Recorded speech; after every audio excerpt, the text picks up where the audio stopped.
पूरे विश्व में कोरोना महामारी ने अपना कहर बरपाया हुआ है, जिसको लेकर के कई देश लॉकडाउन हैं। उसी श्रेणी में हिंदुस्तान भी कहीं छूटा नहीं है और हिंदुस्तान में भी पूरे देश में लॉकडाउन जारी है। लॉकडाउन के चलते हमारे बीच के जो किसान हमारे लिए अन्न पैदा करते हैं, सब्जियां पैदा करते हैं, उनकी सब्जियां अन्य राज्यों तक नहीं पहुंच पा रही हैं, जिससे सब्जियां सड़ने की कगार पे हैं। आप हमारे ठीक पीछे देख सकते हैं कि किस तरह से खेतों से तोड़े गए खीरे बहुत बुरे हालात पे पहुंच चुके हैं। इनको अगर मंडी किसान लेकर बेचने जाना चाहे तो इनके भाव एकदम 2 कौड़ियों के भाव मिलेंगे, जिसके चलते किसान अपनी सब्जियों को खेत में सड़ने के लिए छोड़ रहा है। कोरोना लॉकडाउन ने लोगों को घरों में कैद होने पर मजबूर किया, लेकिन सबसे ज्यादा मार सब्जी उगाने वाले किसानों पर पड़ी है। बाजार में सब्जियां जा नहीं पा रही हैं और बिचौलिया कम दाम दे रहे हैं। यहाँ तक कि सब्जियां खेतों में सड़ रही हैं। यूपी, बिहार, झारखंड और उत्तराखंड के अलावा एनसीआर सब जगह यही हाल है। बेहाल किसान सरकार से उम्मीद लगाए बैठे हैं। बीते महीने ओले बारिश से फसल आधी रह गई, फिर लॉकडाउन ने मंडियों के रास्ते बंद कर दिए। सीतापुर के महमूदाबाद में किसानों के लिए क्या लॉकडाउन मुसीबत का सबब बन गया है। खेत के तरफ के किसान जरूर कुछ अपनी सब्जियां महमूदाबाद मंडी तक भेज रहे हैं। किसान औने पौने दामों पर आड़तियों को सब्जियां बेचने पर मजबूर है। पैदेपुर गांव के किसान उत्तम ने खेत में उगाए खीरा और तरबूज खरबूजा में से खीरा खेत में सड़ने के लिए छोड़ दिया। साथ ही हर साल से आधी कीमत पर खरबूजा और तरबूज महमूदाबाद मंडी में बेचा जा रहा है। लॉकडाउन में जहां एक तरफ व्यापारी वर्ग परेशान है, वहीं दूसरी तरफ सब्जी बोने वाले किसानों पर भी इसकी मार पड़ी हुई है।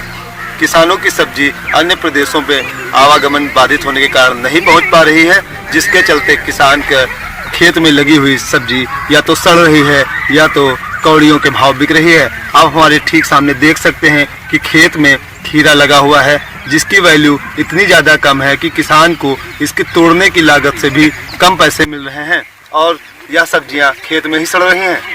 हम खड़े हैं अभी पैतेपुर के डलईपुरवा मोहल्ले में, जहां पर हमारे साथ उत्तम कुमार जी मौजूद हैं, जो हर साल खीरे और तरबूज खरबूजे की खेती करते हैं और उसको अलग अलग बाज़ारों में ले जाकर बेचते हैं। आज हम उनसे जानते हैं कि उन्होंने आखिर इस साल अपनी फसलों में क्या अंतर पाया है अन्य सालों की अपेक्षा। इस साल आप उत्तम जी बताइए कि फसलों में क्या रेटों में अंतर रहा है या कुछ बढ़ोतरी हुई है या रेटों में कुछ कमी आई है। बहुत अंतर रहा है, बहुत नुकसान है इस वर्ष। आधे पे हर माल जा रहा है, जैसे खीरा को तोड़ना ही छोड़ दिया है।